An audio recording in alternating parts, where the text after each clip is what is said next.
जंगल के बीचों बीच एक टूटी फूटी लकड़ी की झोंपड़ी, और उसी झोंपड़ी के अंदर दो लोग जिन्हें नहीं पता कि आज की रात उनकी जिंदगी की आखिरी साधारण रात होने वाली है।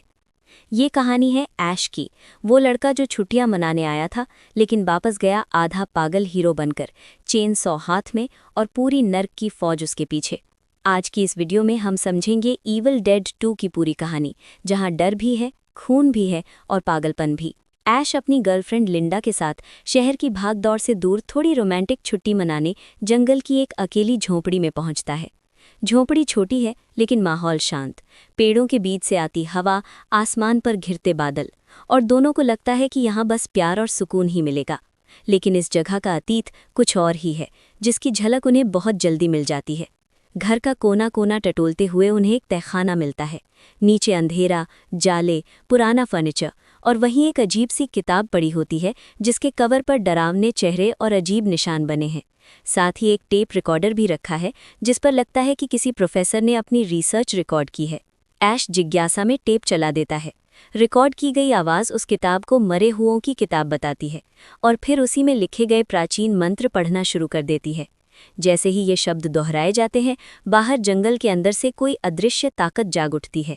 पेड़ हिलने लगते हैं, हवा भारी हो जाती है और कोई चीज़ तेजी से झोंपड़ी की तरफ बढ़ती है। उस रात लिंडा के चेहरे पर एक अजीब सा बदलाव दिखने लगता है। उसकी आंखें चमकती हैं, मुस्कान डरावनी हो जाती है और वो अचानक एक भयानक आवाज़ में हंस पड़ती है। कुछ ही पलों में वो ऐश पर झपटती है। अब वो उसकी प्रेमिका नहीं, एक डेडाइट है जिस पर बुरी आत्मा का पूरा कब्जा हो चुका है। ऐश को समझ नहीं आता कि वो रोए या लड़े, लेकिन अपनी जान बचाने के लिए उसे कठोर फैसला लेना पड़ता है। वो संघर्ष करते हुए लिंडा को रोकता है और आखिरकार उसका सिर अलग कर देता है। फिर वो उसके शरीर को बाहर जंगल में दफना देता है, ये सोचकर कि शायद अब ये डर यहीं खत्म हो जाएगा। लेकिन इस झोंपड़ी में चीज़ें इतनी आसान नहीं है। रात के सन्नाटे में दफन की गई लाश मिट्टी हटाकर बाहर निकलती है। लिंडा का बिना सिर वाला सड़ा हुआ शरीर नाचते कूदते ऐश की तरफ बढ़ता है, कभी दूर से हंसता है, कभी अचानक पास आकर हमला करता है। कटे हुए सिर में भी जान बाकी है। वो ऐश के हाथ में, उसके मुंह पर, हर जगह चिपकने की कोशिश करता है।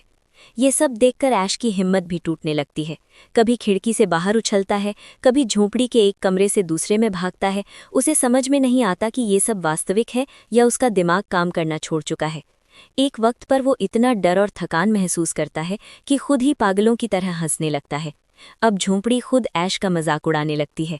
दीवार पर लटका हिरन का सिर, अलमारी, लैंप, कुर्सी, सब चीज़ें अचानक हंसना शुरू कर देती हैं, झूलते झूलते, ऊपर नीचे डोलते हुए। पूरा कमरा किसी पागल सर्कस जैसा दिखने लगता है और ऐश भी इस पागल हंसी में शामिल हो जाता है। उसकी आंखों में डर से ज्यादा पागलपन नजर आता है। ये सीक्वेंस दिखाता है कि ये कैबिन सिर्फ डेडाइट से नहीं बल्कि इंसान को धीरे धीरे मानसिक तौर पर भी तोड़ देता है। अब ऐश डरा हुआ लड़का नहीं बल्कि टूटी हुई सोच वाला, हद तक पहुंचा इंसान बन चुका है जिसे आगे और भयानक चीजों का सामना करना है। जैसे जैसे रात बीतती है, बुरी ताकत ऐश के एक हाथ में घुस जाती है। वो हाथ अचानक अलग तरीके से हरकत करने लगता है। खुद ही प्लेट उठाकर ऐश के सिर पर मारता है, कांच तोड़ता है, उसे घसीटकर फर्श पर गिरा देता है। ऐश उस हाथ को पकड़ने की कोशिश करता है लेकिन उसका अपना ही अंग अब दुश्मन बन चुका है। एक बेहद खतरनाक मोमेंट में वो हाथ चाकू की तरफ बढ़ता है, ऐश को मारने के लिए। आखिर ऐश गुस्से और मजबूरी में फैसला करता है। वो हाथ को मेज पर दबाकर रखता है और पूरे गुस्से के साथ उसे काट देता है। कटे हुए हाथ से खून की धार निकलती है, लेकिन कहानी यहीं नहीं रुकती। वो हाथ अलग होकर भी जिंदा रहता है, कमरे में यहाँ वहाँ भागता हुआ, ऐश से छुपता छुपाता। इसी बीच कहानी के दूसरे कोने पर प्रोफेसर की बेटी एनी अपने साथी के साथ जंगल की तरफ बढ़ रही है। उसके पास उस किताब के बाकी पन्ने हैं जिनमें उन डेडाइट्स को पूरी तरह रोकने का मंत्र लिखा है। रास्ते में वो एक जोड़े की मदद लेती है जो उन्हें झोंपड़ी तक का छोटा रास्ता दिखा सकते हैं। जब ये चारों लोग झोंपड़ी तक पहुंचते हैं तो उन्हें अंदर खून से सना कमरा और ऐश अकेला दिखाई देता है।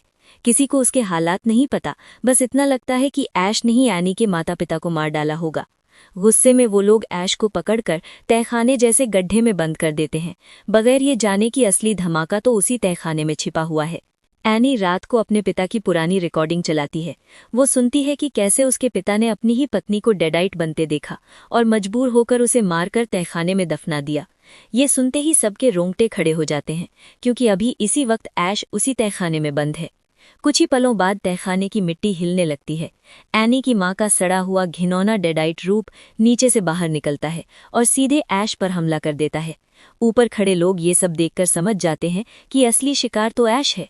वे जल्दी जल्दी रस्सी से उसे ऊपर खींचते हैं और उस घिनौनी शैतानी औरत को वापस नीचे धकेलकर ढक्कन बंद कर देते हैं। अब एनी, ऐश और बाकी बचे हुए लोग मिलकर इस बुराई को खत्म करने की योजना बनाते हैं। एनी किताब के पन्नों से समझाती है कि एक खास मंत्र से इन डेडाइट्स को उनकी दुनिया में वापस भेजा जा सकता है, लेकिन मंत्र पूरा पढ़ने में समय लगेगा और इस बीच हमला जरूर होगा। ऐश भी खुद को संभाल चुका है। अब वो डरने के बजाय लड़ने के लिए तैयार है। वो अपने कटे हुए हाथ की जगह बाह पर चेन सॉ फिट कर लेता है। एक तरफ घूमती हुई धार, दूसरी तरफ बंदूक और चेहरे पर डर की जगह गुस्सा। ऐश अब शिकार नहीं, शिकारी बन चुका है। डेडाइट्स अंदर घुसने की कोशिश करते हैं और ऐश एक एक करके उन्हें काटता, उड़ाता, टुकड़े टुकड़े करता जाता है। जैसे जैसे ऐश डेडाइट से लड़ रहा है, एनी एक कोने में बैठकर मंत्र पढ़ना शुरू करती है। पहला हिस्सा पूरा होते ही जंगल में फैली बुरी हवा कुछ पीछे हटती है, लेकिन ये काफी नहीं। असली असर तब होगा जब दूसरा हिस्सा पूरा होगा।